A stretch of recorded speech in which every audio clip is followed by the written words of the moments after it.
Chamo-me Beatriz e, aos 25 anos, Lisboa era o meu recreio e a minha prisão. O sol de verão entrava pela janela do meu pequeno apartamento em Alfama, trazendo o cheiro misturado do tejo e do café forte do Rés do chão. Eu trabalhava numa galeria de arte no Chiado, um emprego que parecia sofisticado, mas que mal pagava as minhas contas e os meus pequenos luxos. Naquela manhã de terça-feira, eu estava atrasada. O som do elétrico 28 a Ranger nos carris era a banda sonora da minha pressa. Calcei apressadamente as minhas sandálias de cunha, que faziam um som seco e rápido na calçada portuguesa. O meu vestido era leve, de um azul pálido que realçava o bronzeado que eu começara a ganhar nas praias da Caparica. Apanhei os meus óculos de sol, grandes e escuros, e atirei o cabelo, longo e castanho, por cima do ombro. Foi então que o vi. Parado do outro lado da rua, junto ao miradouro de Santa Luzia, como se me esperasse. Eduardo. O meu tio. Eduardo nunca fora um tio comum. Aos 50 anos, mantinha uma elegância que parecia deslocada na nossa família prática e ruidosa. Era o irmão mais novo da minha mãe, o aventureiro que passava mais tempo no Algarve, a gerir os seus negócios hoteleiros, do que em Lisboa. Tinha o cabelo grisalho, perfeitamente penteado para trás, e usava sempre camisas de linho imaculadas que pareciam cheirar a oceano e a algo caro.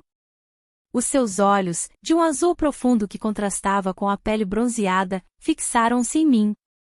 Ele não sorriu logo. Primeiro, o seu olhar percorreu-me, demorando-se nos meus óculos de sol, descendo pelo vestido que o vento matinal colava ao meu corpo, e parando nos meus pés calçados nas sandálias. Senti um arrepio, apesar do calor. Ele atravessou a rua, desviando-se de um tuk-tuk com uma agilidade surpreendente. Beatriz. Que coincidência! A sua voz era grave, mais do que eu me lembrava. Tio Eduardo. O que fazes por aqui tão cedo?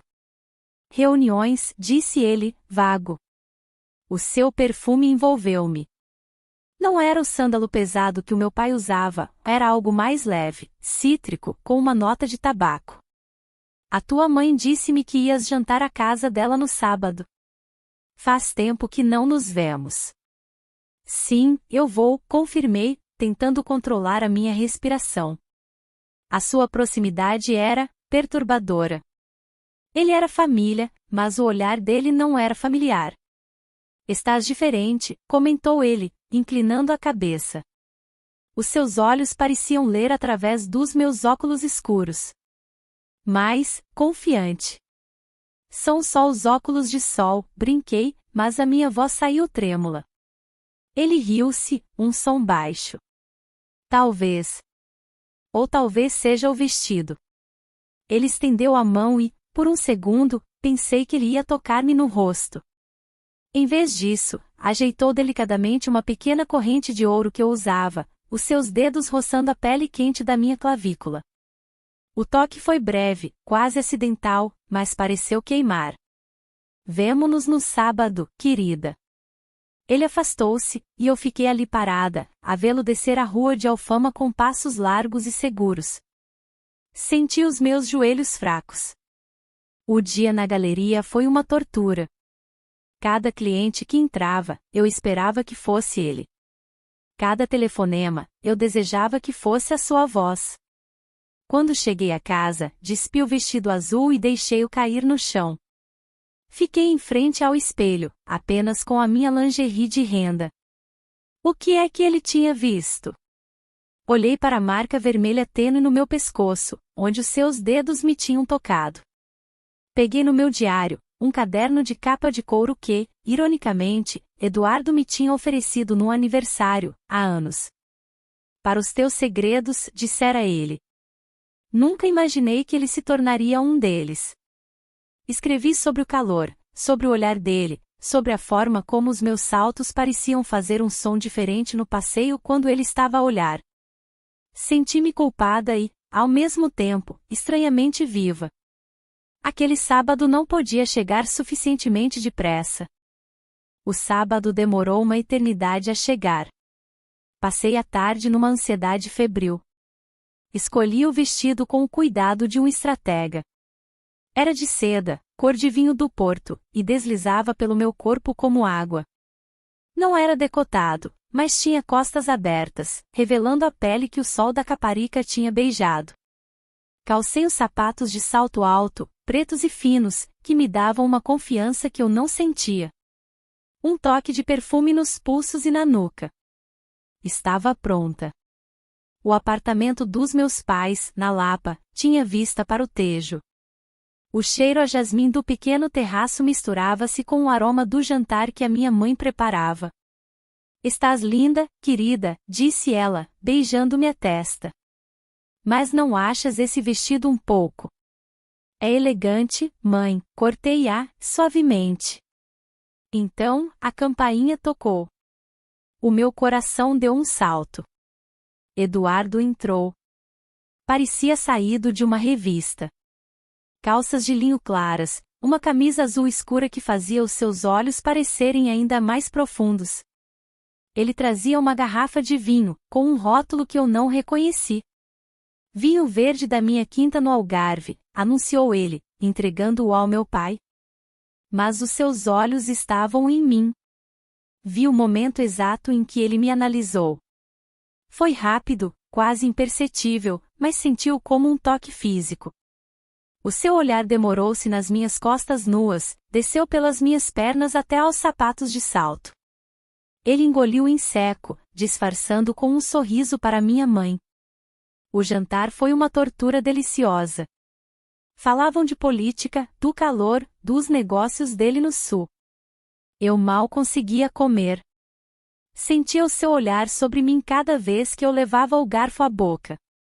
Quando os nossos olhares se cruzavam por cima da mesa, era como se uma corrente elétrica nos ligasse, e o barulho das conversas familiares desaparecia.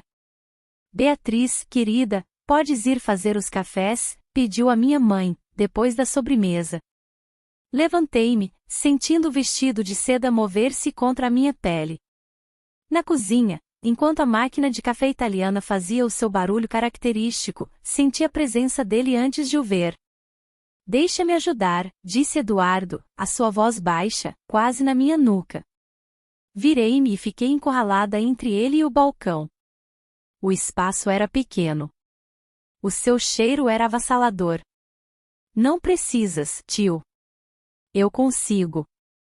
"Eu sei que consegues", sussurrou ele. A sua mão subiu e tocou a alça fina do meu vestido no meu ombro. Os seus dedos estavam quentes. "Esse vestido é perigoso, Beatriz." "É só um vestido, Eduardo." O nome dele saiu sem o tio. Foi um deslize, um convite. O seu olhar escureceu. "Em ti, nunca é só um vestido." Ele aproximou-se mais. Eu podia sentir o calor que emanava do seu corpo. Parei de respirar. O som da máquina de café parou, deixando um silêncio pesado. "Mãe, o café está", começou a minha irmã, entrando na cozinha. Eduardo afastou-se num instante, com uma agilidade de gato. Pegou em duas chávenas como se nada fosse. "Estava só a ajudar a tua irmã com as bicas", disse ele, a voz perfeitamente calma. Mais tarde, encontrei-o sozinho no terraço, a olhar para as luzes da ponte 25 de abril. O vento da noite arrepiava minha pele. "Estás bem?", perguntei. Ele não se virou. "Lisboa", murmurou ele, "tem esta capacidade de me fazer lembrar tudo o que perdi." "O que é que perdeste?", ousei perguntar. Ele virou-se para mim, os seus olhos melancólicos à luz da lua. "A oportunidade de fazer escolhas diferentes, Beatriz. Há muito, muito tempo." Na segunda-feira, a galeria parecia cinzenta e sem vida. Aquele jantar tinha mudado tudo. A tensão na cozinha, o olhar dele no terraço, eu não conseguia parar de pensar nas suas palavras. "O que é que perdeste?" Tomei uma decisão impulsiva. Havia um novo catálogo de um pintor do Porto que, eu sabia, interessava a um dos hotéis de luxo onde Eduardo costumava ficar, perto da Avenida da Liberdade. Menti à minha chefe, disse que tinha uma reunião externa. Vesti-me com um cuidado diferente. Uma saia lápis preta, justa, que definia as minhas curvas, e uma blusa de seda branca, simples mas reveladora. E os saltos? Desta vez, uns stiletos vermelhos, agressivos. O som que faziam no mármore do átrio do hotel era uma declaração. Encontrei-o no lobby. Ele estava ao telefone, a falar de negócios, parecendo poderoso e inacessível. Quando me viu, a sua expressão mudou. Ele terminou a chamada abruptamente. Beatriz. Que surpresa! Desculpa interromper, disse eu, a minha voz surpreendentemente firme. Lembrei-me que podias ter interesse neste novo catálogo para o hotel. Ele pegou no catálogo, mas os seus. Claro. Obrigado. Houve uma pausa. Já que estás aqui, aceitas beber algo? O bar do terraço abriu agora. O elevador era espelhado. Vi-nos lado a lado. Ele, alto e imponente no seu fato cinzento claro, e eu, com a minha blusa branca e os sapatos vermelhos. Parecíamos um casal saído de um filme antigo. O ar estava carregado de eletricidade.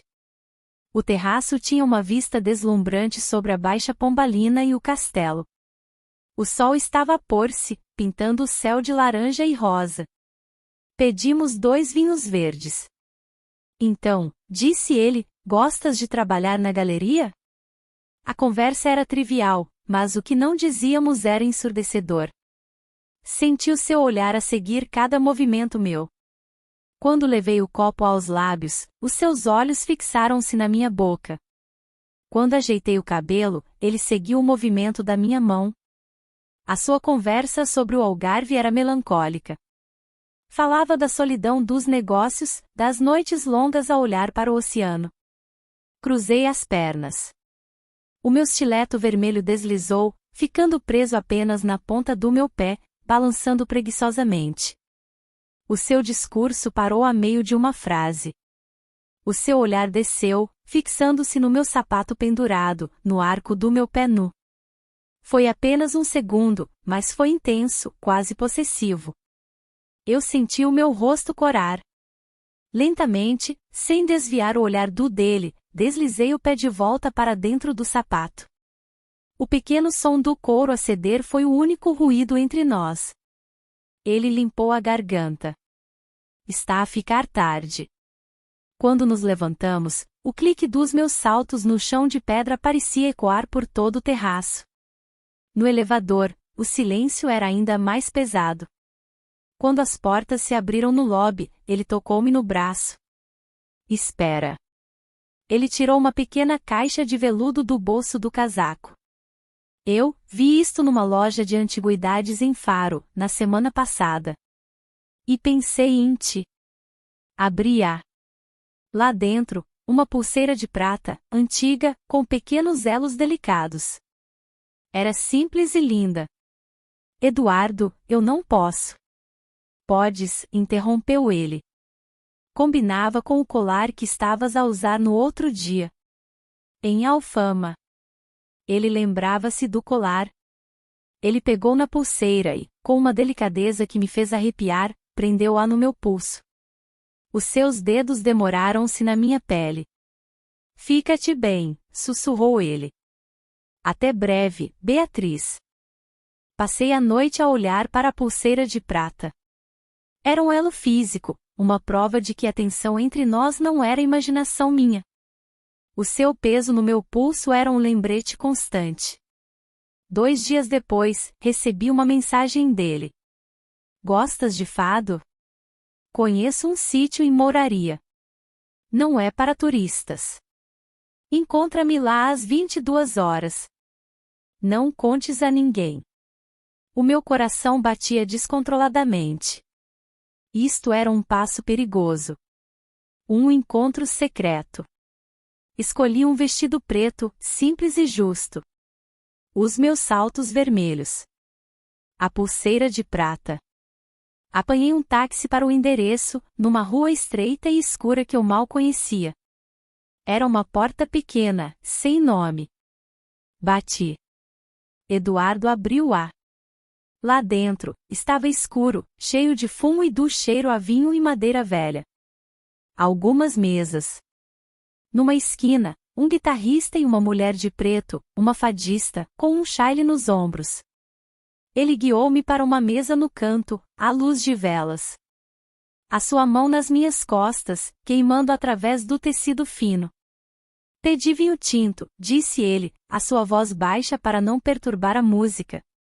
A fadista começou a cantar. Era um fado que falava de amor perdido, de destino e de saudade. A sua voz era tão crua e cheia de dor que me arrepiou. Eduardo não tirava os olhos de mim. A luz da vela dançava no seu rosto, acentuando as linhas de expressão, tornando-o mais velho, mas também mais atraente. A sala estava em silêncio absoluto, exceto pela voz e pela guitarra. Então, debaixo da mesa, senti a sua mão procurar a minha. Não foi um toque leve. Foi um aperto firme, quase desesperado. Os seus dedos entrelaçaram-se nos meus com força. Não nos olhamos. Continuamos a fitar a fadista, mas a nossa ligação era total. O meu polegar acariciou o dorso da sua mão. Senti-o prender a respiração. A canção terminou num soluço melancólico. Vamos sair daqui, sussurrou ele, deixando o dinheiro na mesa. Saímos para o ar fresco da noite. As ruas de Mouraria estavam desertas. O som dos meus saltos no paralelo era o único ruído. Ele caminhava rápido, ainda a segurar a minha mão.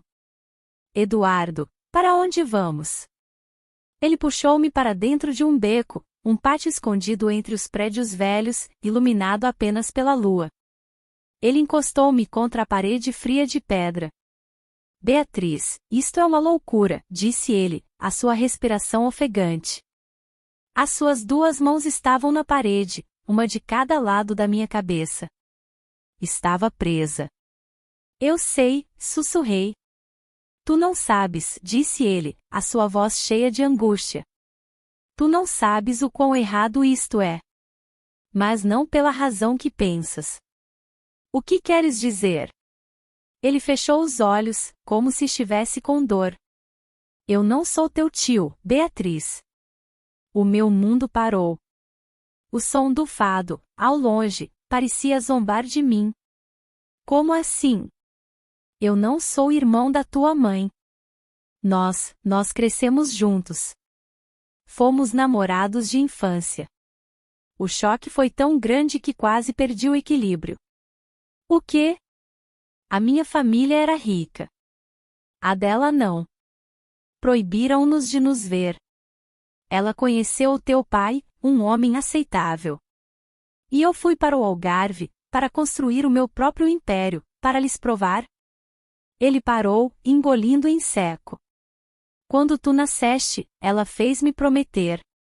Prometer que eu estaria sempre na vossa vida, que seria o tio Eduardo, o irmão que ela nunca teve. Foi a única maneira que ela encontrou de me manter por perto. E eu aceitei. Eu aceitei viver esta mentira, só para poder ver, mesmo sendo ela de outro. Olhei para ele, para este homem que eu conhecia desde sempre, e vi um estranho. Um estranho cheio de dor e segredos. Então, tu amavas a minha mãe? Perguntei, a minha voz a falhar. Ele olhou-me nos olhos, a sua intensidade a queimar-me. Eu amei a tua mãe. Mas isso foi há 30 anos. O que eu sinto por ti, Beatriz, é diferente. É real, está a matar-me. Saímos do beco escuro, de volta às ruas mais largas que desciam para o Tejo. Eu sentia-me tonta, como se o chão tivesse desaparecido debaixo dos meus pés. A pulseira de prata no meu pulso parecia agora pesada como chumbo.